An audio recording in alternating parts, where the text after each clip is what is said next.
Alright, hiya people, welcome back to VHS Crazy. Face Off.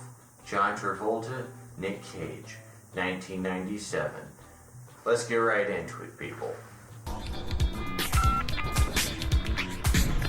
Hello? Popcorn delivery. Put a little weekend in your week. Rent a video. So I have strong memories of this movie. I watched it pretty early on in life, and I remember it being, I think, the first Nick Cage movie I saw. And of course, back then he wasn't a giant meme. He wasn't the meme legend which he's transformed into. This movie, of course, has his most famous meme, or one of his most famous memes, where he's in a choir and he sings Hallelujah and he goes, and he does that silly dance.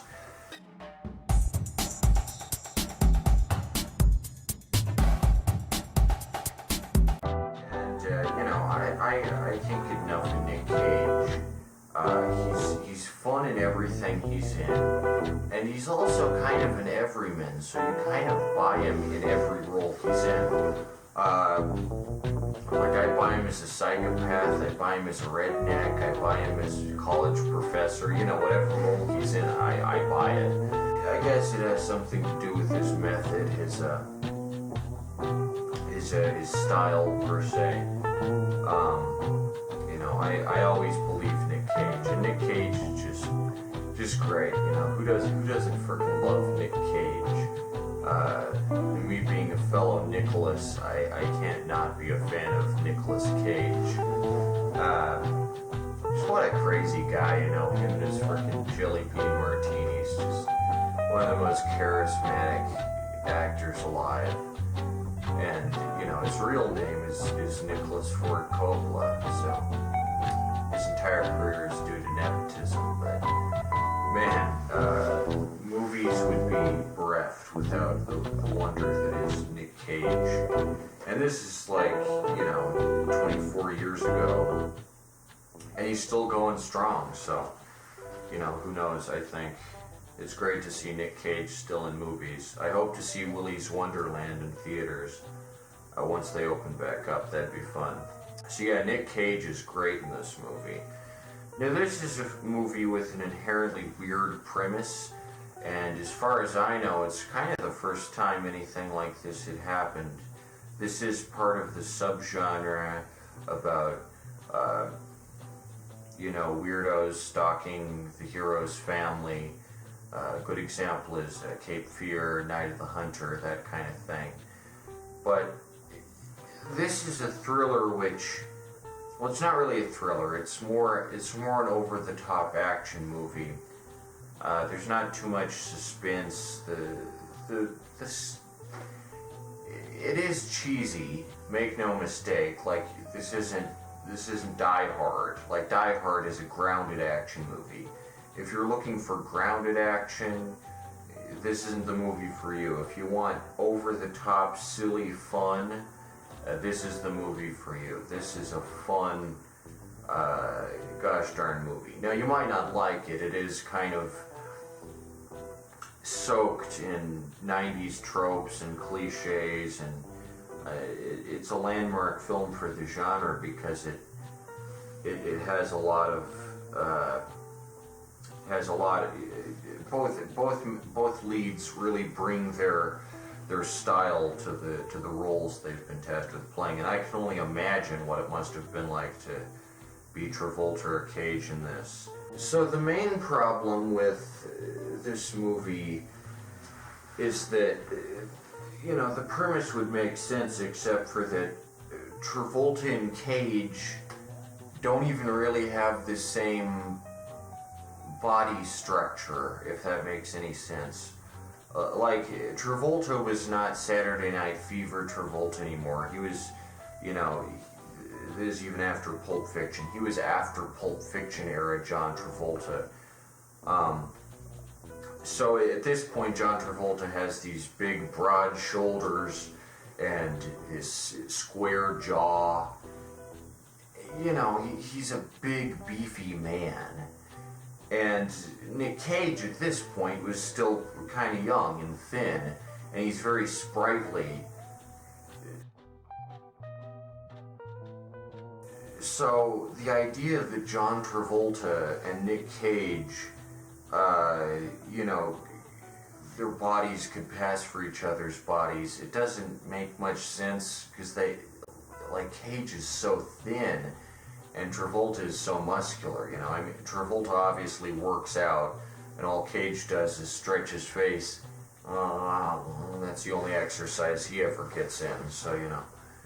But, you know, I mean, Cage isn't a weakling or anything, but he's not like frickin' John Travolta with these broad shoulders and this square jaw. And that's another thing, of course. Their facial structure isn't anything alike. Cage has this really tapered jaw that goes down, and Travolta has a really square jaw. So I feel that trying to fit John Travolta's face onto Nick Cage's skull is like trying to...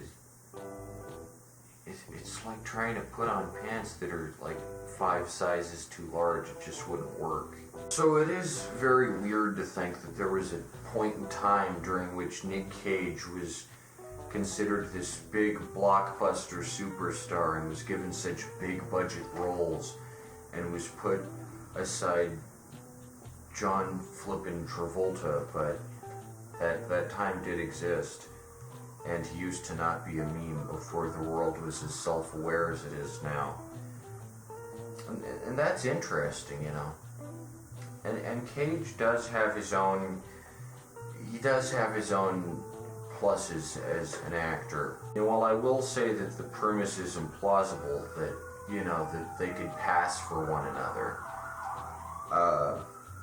and of course there is the whole problem of that John Travolta, or no, Nick Cage with John Travolta's face sleeps with John Travolta's wife, and you'd think she'd notice that it's the wrong penis. Like, I guess, you know, that would happen. She'd notice, because the only thing that's changed is their faces and their voices. They have voice chips in their larynx. I will say that John Travolta captures the Nick Cage mannerisms very well. When it's supposedly Nick Cage with John Travolta's face. What I'm trying to tell you, brother Pollux, is once we get the full protection and resources of the government to help us get rid of our rivals, right? Then we'll be set. He really gets the Nick Cage demeanor down pat. Like, you really think it's kind of Nick Cage with John Travolta's face, because he uses his hands like how Nick Cage does, and he moves like how Nick Cage does. So you really think John Travolta studied Nick Cage's performance for a while. This movie is very ridiculous. This is not the sort of movie that, you know, you turn your brain cells onto. And what's weird is it tries to make all these elaborate academic metaphors, like they fight in this church, and Nick Cage with John Travolta's face is like, hey, I'm good and you're evil, and then the good guy's in a white boat and the bad guy's in a red boat, and then, like, there's just so many, like, metaphors in here, and they shoot each other on opposite sides of a mirror. So the movie is trying to be, like, very dramatic, but there's just so much ridiculousness going on that you can't take the thing very seriously. Like, you sort of can, but this is just non-stop fun, explosions, like, well, I guess I wouldn't say that. In my 1941 review, I keep referencing my 1941 review for some reason. I mentioned how in an action film you want to pace the action correctly. Face Off does get that right. There's a nice big explosion at the beginning to hold the audience's attention. There are a few minor fight scenes sprinkled throughout, and then it ends with this giant boat explosion and this epic boat battle where they're chasing each other on boats. And So the action is very well paced. Another thing is that the action is very well edited. The scenes are edited in such a way in that they're composed of tiny little shots of characters performing an action. Like, here's a shot of John Travolta getting in the boat. Here's a shot of Nick Cage on the side of the boat. Here's a shot of the boat going through the other boat. So all these shots, when stitched together seamlessly, provide a very nice, accurate account of what's going on. So I really do appreciate that. The action is well edited.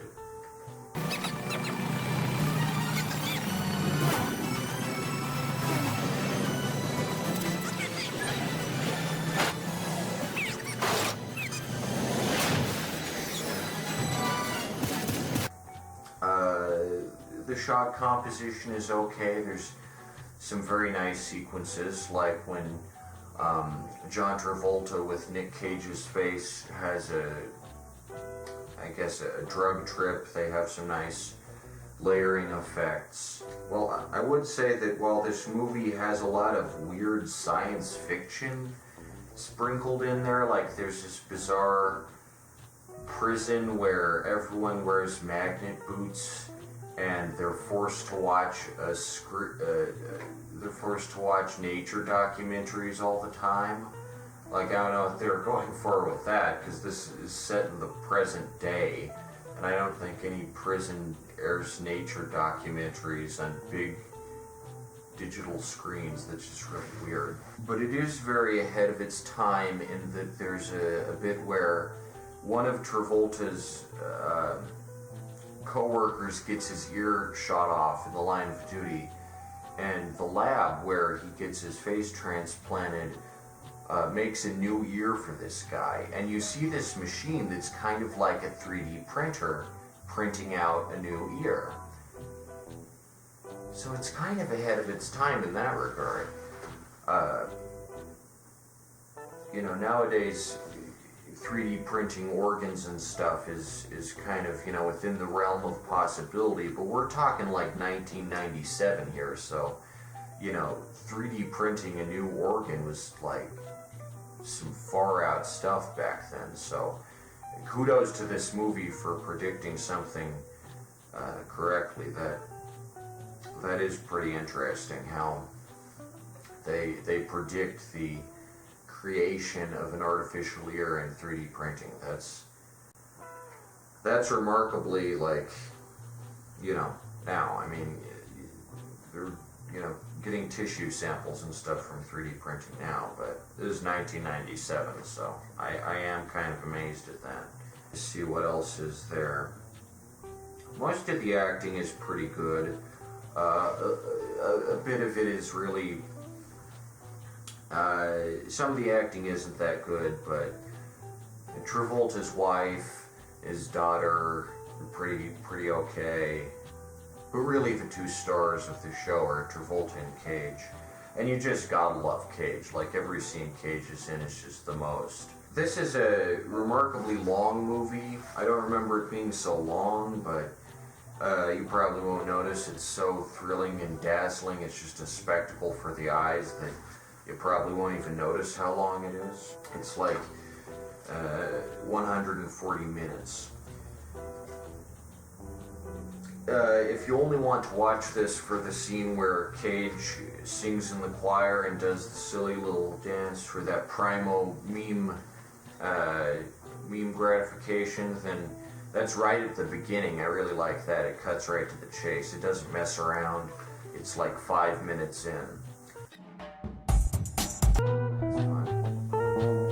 Another weird quirk of Cage's character is that he equips his bombs with, I guess you'd call them pornographic proto-gifts, like gifts before gifts were even very popular.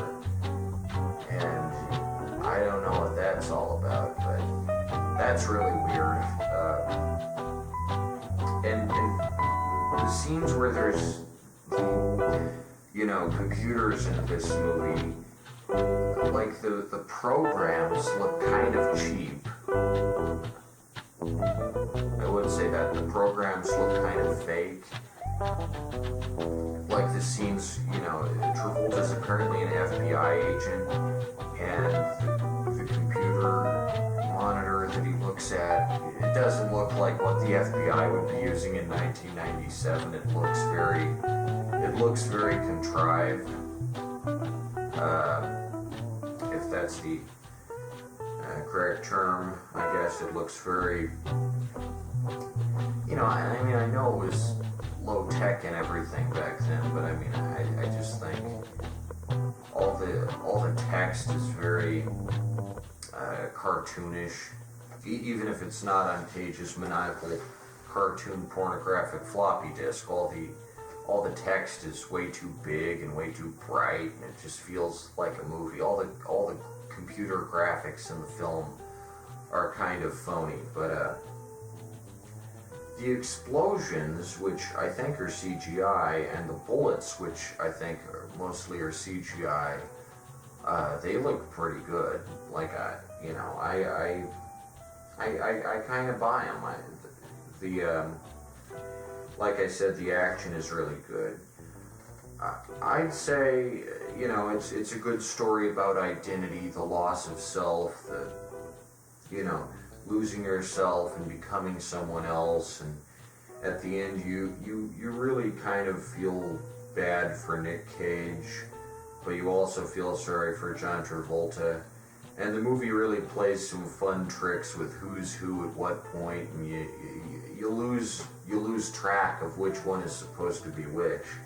And I really like that. This movie is very clever in a lot of areas. And like I said, there are some very obvious metaphors that the average viewer would get.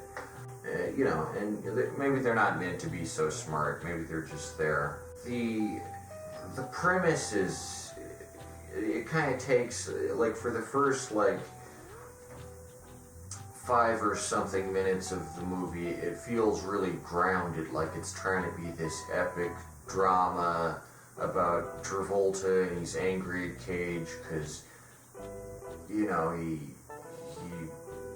killed his son, and, it just seems like this very realistic revenge thriller.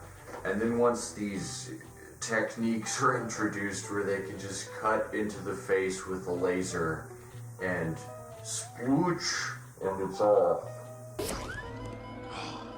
And they just take it off. That's when the plot really thickens, when it really just goes down the rails. There's also a really funny sequence where it's the first sequence where we're introduced to John Travolta and his family, and we see his wife, and she's like, our daughter is so out of touch, and she's lost her way. And then the camera cuts to the daughter, and she's turned away from the camera, and then she turns toward the camera to reveal that she's got one nose ring and some eyeliner. I guess back in 1997, that's what passed for body modification. How far we've come. If only this movie was made in 2007, then they'd know about that frickin' lizard guy who shoves forks up his nose and crap, But, so yeah, that's really funny. And there's a lot of stuff in here about how the daughter is the daughter lost her little brother, and it made her real, traumatized. So in response, she's cutting up her face, or modifying her face in some way, but she's really not. She just has one nose ring and some eyeliner, some mascara, and that's it. So that's freaking awful. If she had some freaking horns or something, then I could see, oh yeah, she's really trying to change her face or something, but one nose ring, she looks pretty emo, but she doesn't look like she's modified her face that much. But at the end, she takes the nose ring out, and it's just a symbol of oh, she's come to terms with it. Just freaking bizarre. But yeah, every scene Nick Cage is in is just a great freaking. It's just an absolute dream. Like he brings, you know, as with any Nick Cage performance, there's a lot of improv, which is one of the lovable things about the guy. He's so wacky and goofy. And it's just crazy to think that there was a time when he was considered like a legitimate, like, big budget, serious actor. I don't know. I do buy him as an insane terrorist with all these mental conditions, because he's just Nick Cage, you know? And like I said, every role he's in, I do buy, because he's just... He just molds into a role. And John Travolta is okay. I do think John Travolta gets the Nick Cage mannerisms down better than Nick Cage gets the John Travolta mannerisms down. I don't think Nick Cage can be anyone other than Nick Cage, but that's okay, because Nick Cage is always a heck of a lot of interesting. Now, there are some scenes where they don't have the larynx encoders yet, or the larynx chips, and in these scenes, the audio mastering is really good, and it's really flippin' weird. Like, you got Nick Cage's voice coming from John Travolta's mouth, and John Travolta's voice coming from Nick Cage's mouth, and they got the lips, like, just right, like, so it looks like they're actually talking in each other's voices. Honey, don't listen to him, honey. He's not your father. Hear my voice. I'm your father. And, well, the premise is very ambitious. Really, it's all about getting the voices and the mannerisms right, and, you know, mixing the audio correctly so you believe that these two people have changed places, which they really, you know, I buy it. It seems like it happened, you know. A lot of the stuff is very over the top and plausible, balls to the wall crazy, but, you know, this isn't a small budget Nick Cage joint. This isn't Leaving Las Vegas. This isn't Snake Eyes. This isn't Vampire's Kiss. This is Face Off. This is probably the biggest budget movie Nick Cage was ever in, and boy oh boy is it worth it in the end. So I can't say anything really bad about the movie, except that it is one of the least realistic movies you'll ever see. It borders on avant-garde. This film takes so many liberties with plausibility that everything in the movie is just over the top and exciting. And the quote on the back says, "This isn't just a thrill ride, it's a rocket." And gosh golly, I gotta agree. FBI agent Sean Archer knows how to stop elusive terrorist Castor Troy. He'll become him. Archer undergoes a futuristic surgery and has Troy's face mapped onto his. That's not how it is. He has Troy's face splooched onto his, not mapped. Kind of incorrect terminology there. Then infiltrates the terrorist's world to discover his deadly secrets. But as much as Archer looks and acts like Troy, he doesn't really know him. He never figures Troy will retaliate and force doctors to transform him into Archer. Now the agent faces a shattering nightmare. His arch-rival is living with his family.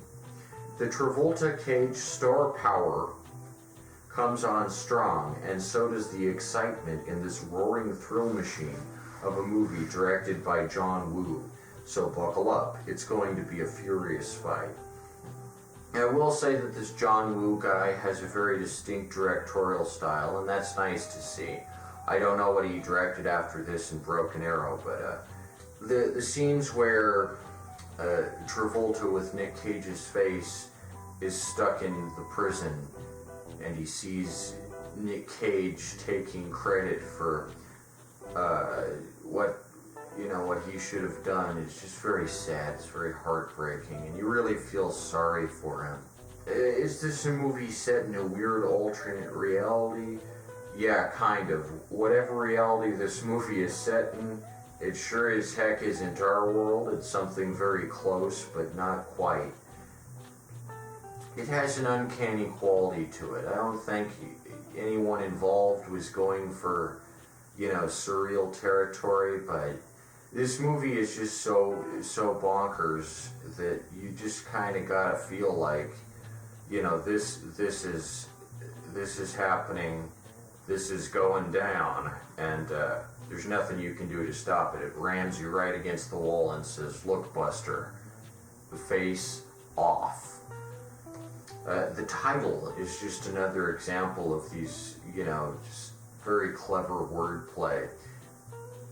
The song in the ending credits is "Don't Lose Your Head," and I like how it's both a literal and metaphorical face-off. That's just so clever. John Travolta, he's okay, but the real showstopper here is Cage. As with anything Nick Cage is in, you just gotta see it to believe it. This is a fun 2 hours and 20 minutes, I think, is the runtime. And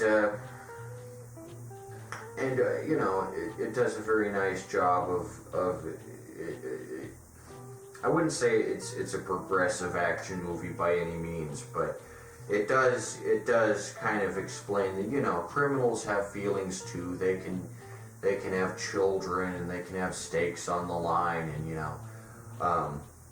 it's really about Travolta's journey inside the criminal underworld and his realization that the criminals are people too, with their own goals and their own aspirations.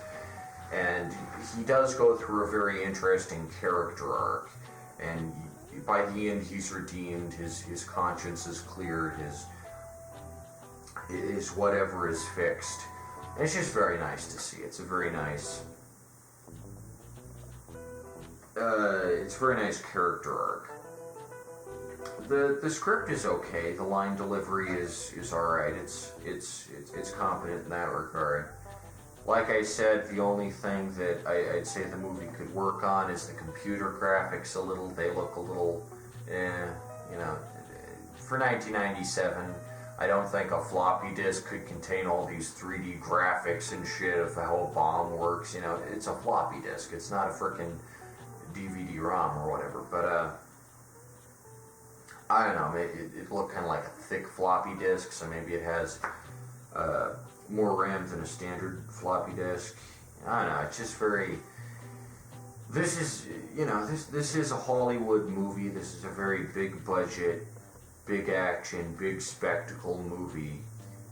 But it's surprisingly refreshing.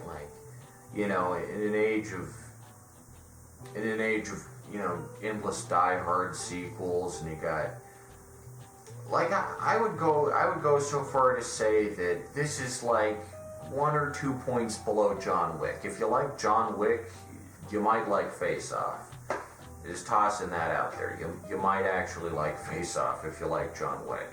They're both action movies and character studies, very deep character studies with a lot of meat to them. If you don't just like action movies that are just explosions or just spectacle, then this might be the movie for you. There's a lot of nice scenes in here of people talking, people doing other stuff besides fighting and punching and shooting. Although there is a lot of that, don't get me wrong. It's about half talking and half shooting.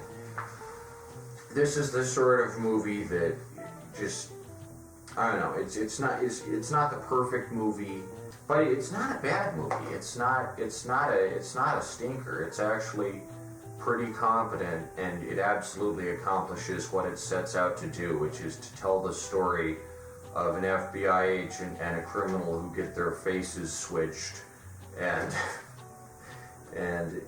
I think part of its charm is the weird concept and just the absolute detachment from reality that this movie has going on. it's not your typical Nick Cage joint. It's not your typical, thing where Nick Cage is, it is kind of a very mainstream film with some, it's not Leaving Las Vegas. It's not all about Cage. It's half about Travolta and half about Cage, and I think the balance there is really nice. And this cover's nice. I don't know. It's not a 5-star movie because it's not a masterpiece. It's not amazing, but it is a 4-star movie. I'm not going to go as low as 3. It's a 4-star movie.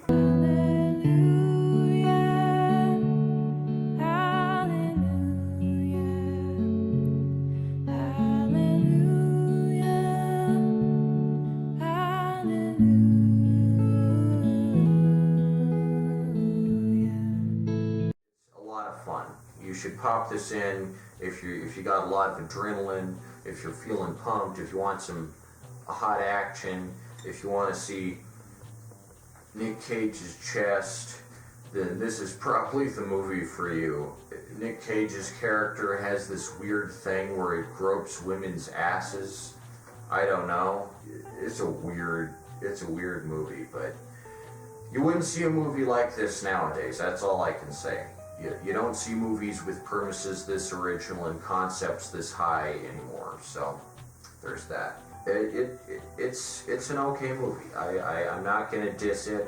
I'm not going to say Nick Cage is bad. Nick Cage is never bad. If you think Nick Cage is bad in any movie he's in, then you're just wrong, He's a good actor. His style's very unique, and he's a legend. So I give this 4 stars. It's a solid film. It is a really fun. It is a fun movie, and it's one of the first movies it's